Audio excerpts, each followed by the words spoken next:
ప్రియ మిత్రులారా, మీ అందరికీ ముందుగా నా హృదయపూర్వక నమస్కారాలండి. నాకెంతో సంతోషం, ఆనందం కలిగించింది ఈ క్రొత్త సిరీస్ వేమన శతకం వ్యాపరుచులు సిరీస్ ప్రారంభమైన కొన్ని గంటల్లోనే 900 మంది పైగా వీక్షించారు. అది సంఖ్య కాదు, అది నాకు మద్దతు. మీ ప్రేమ, మీ ఆసక్తి, నా సాధనకు మీరు అందజేస్తున్న ప్రోత్సాహం. ఈరోజు నేను చెప్పబోయే విషయం, ఈ వేపరుచులు అంటే ఏమిటి, వేమన శతకంతో దీని సంబంధం ఏమిటి అనే ప్రశ్న చాలామందికి వచ్చింది. ఒక మిత్రుడు ఫోన్ చేసి కూడా అడిగారు, సత్యనారాయణ, వేమన శతకం అర్థమైంది కానీ వేపరుచులు అంటే ఏమిటి అని. ఆ ప్రశ్నకు నేను ఫోన్లో చెప్పిన సమాధానాన్ని ఈ వీడియో ద్వారా మీ అందరికీ పంచుకుంటున్నానండి. వేమన శతకం వేపరుచులు సిరీస్కు స్వాగతం. మహాకవి వేమన గారి భక్తి, రక్తి, ముక్తి, సంస్కృతి, రసాయన పద్యాలను బండ్ల సత్యనారాయణ గారి సారథ్యంలో ప్రతిరోజు మీరు ఆస్వాదించబోతున్నారు. ఈ పద్య రుచులు మీకు నచ్చితే లైక్ చేయండి, షేర్ చేయండి, ఇంకా సబ్స్క్రైబ్ చేయని వారు ఇప్పుడే చేయండి. ధన్యవాదములు. వేపరుచులు అంటే ఏమిటి అనే మీ సందేహానికి నా సమాధానం, వేమన శతకం పద్యాలు మన సమాజానికి ఒక చికిత్స లాంటివి.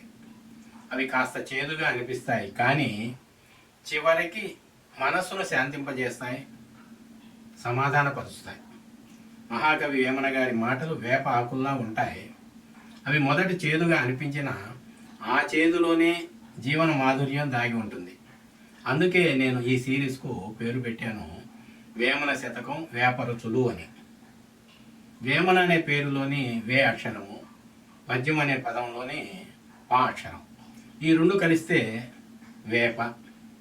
వేపరుచులు అంటే వేమన పద్య రుచులు.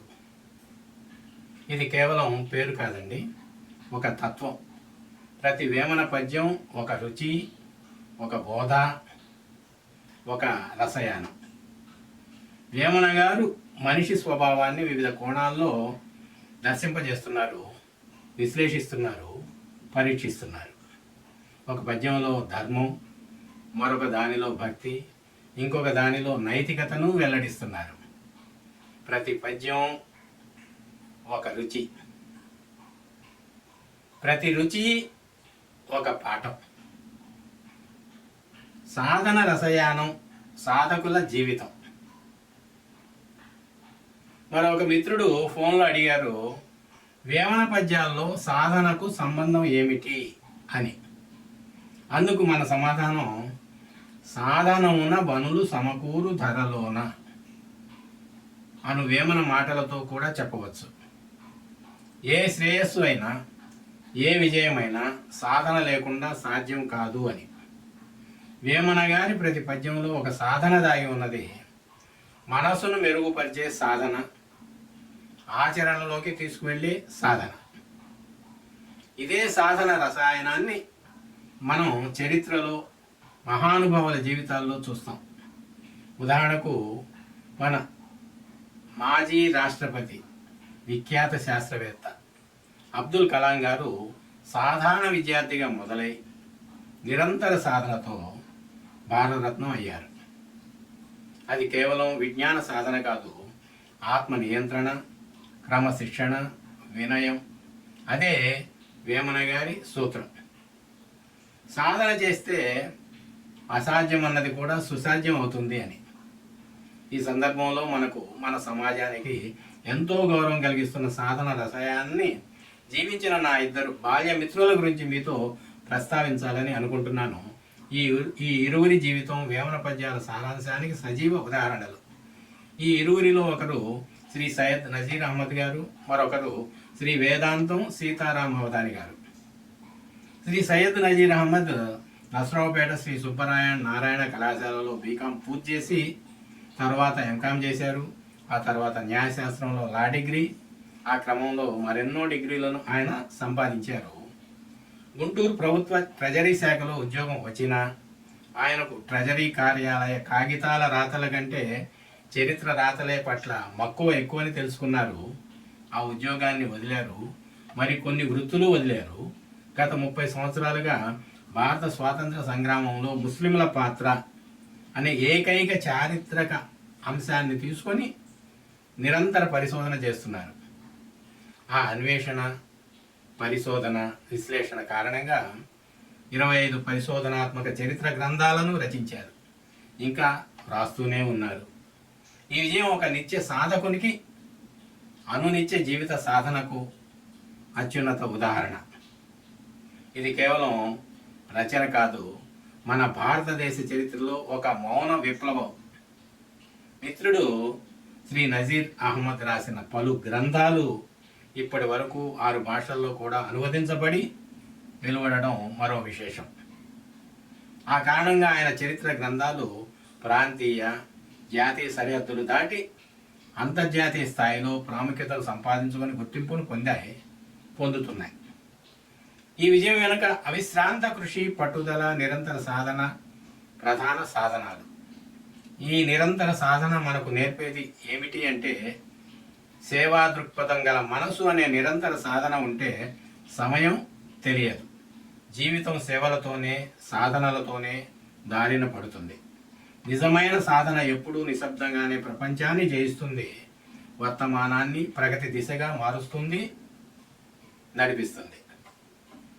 నా మరో బాల్య మిత్రులు శ్రీ వేదాంతం సీతారామదాని గారు ఒక సామాన్య కుటుంబం నుండి తన నిరంతర కృషి, పట్టుదల, నిబద్ధతతో న్యాయశాస్త్రంలో విశిష్ట ప్రతిభ కనబరిచారు.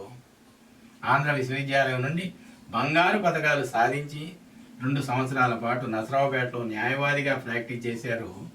ఆ తర్వాత జిల్లా జడ్జి నుండి మొదలుకొని అనునిత్య ప్రమోషన్లతో అంచెలంచెలుగా ఎదుగుతూ చివరకు చేరుకున్నారు మన అత్యున్నత న్యాయస్థానం భారత సుప్రీంకోర్టు రిజిస్ట్రార్. ఆ తర్వాత సుప్రీంకోర్టు సెక్రటరీ జనరల్ స్థాయికి చేరుకొని అత్యుత్తమ బాధ్యతలు నిర్వహించి చరిత్ర సృష్టించారు.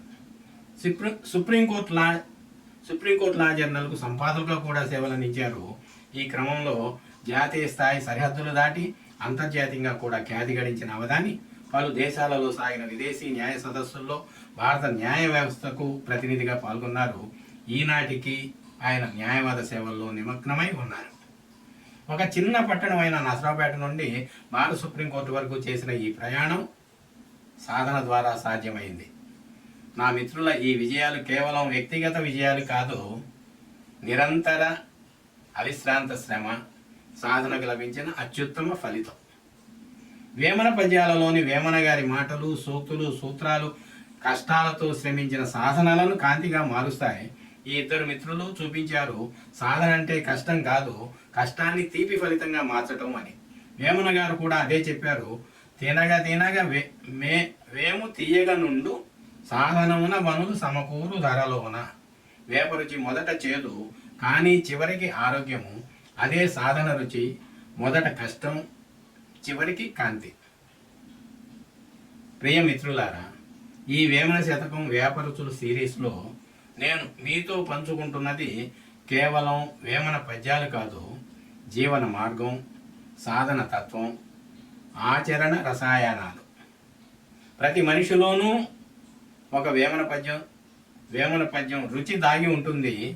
ఆ రుచి కొన్నిసార్లు వేప చేదులా అనిపిస్తుంది, కానీ మనం ఆ చేదును తీపిగా మార్చగలిగితే అదే జీవన విజయం, అదే సాధన సారం. మీ జీవితంలో మీరు అనుభవించిన ఆ చేదు నుంచి తీపి మార్పు అనుభవం ఉంటే దాన్ని కామెంట్ బాక్స్లో పంచుకోండి. మీ మాట మరొకరి చీకటిని వెలుగులోకి తెచ్చే దీపం అవుతుంది. మనం అందరం కలిసి వెలుగులు పంచుకుంటే మన సమాజం దివ్య ప్రకాశంగా మారుతుంది. వెలుగు పంచండి, వేమన వాక్యాలను జీవించండి. వేప రుచిని తీపి రుచిగా మార్చుకుందాము. శుభం భూయాత్. జై శ్రీరామ్.